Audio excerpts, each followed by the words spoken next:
നമസ്കാരം സുഹൃത്തുക്കളെ. 69ാമത് south Filmfare award കഴിഞ്ഞ ദിവസം പ്രഖ്യാപിച്ചു. മലയാളത്തിൽ നിന്ന് മികച്ച നടനായി തിരഞ്ഞെടുത്തത് മമ്മൂട്ടിയെയായിരുന്നു. നൻപകൽ നേരത്തെ മയക്കം എന്ന ചിത്രത്തിലെ പ്രകടനമാണ് താരത്തെ അവാർഡിന് അർഹനാക്കിയത്. കരിയറിലെ 15ാമത്തെ ഫിലിംഫെയർ അവാർഡാണ് മമ്മൂട്ടി സ്വന്തമാക്കിയത്. ഇന്ത്യയിൽ മറ്റൊരു നടനും ഇല്ലാത്ത റെക്കോർഡാണ് മമ്മൂട്ടി ഈ അവാർഡിലൂടെ സ്വന്തമാക്കിയത്. 1984 മുതൽ 5 പതിറ്റാണ്ടിലും ഫിലിംഫെയർ അവാർഡ് നേടിയ ഒരേ ഒരു ഇന്ത്യൻ നടനായി മമ്മൂട്ടി മാറി. 1984 അടിയൊഴുക്കുകൾ എന്ന ചിത്രത്തിലെ അഭിനയത്തിനാണ് താരം ആദ്യമായി ഫിലിംഫെയർ അവാർഡ് നേടിയത്.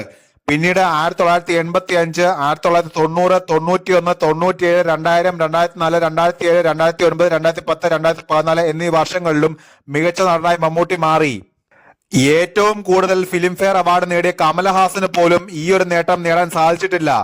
1974 മുതൽ തുടർച്ചയായി 3 പതിറ്റാണ്ടിൽ അവാർഡ് നേടിയെങ്കിലും 2010 മുതൽ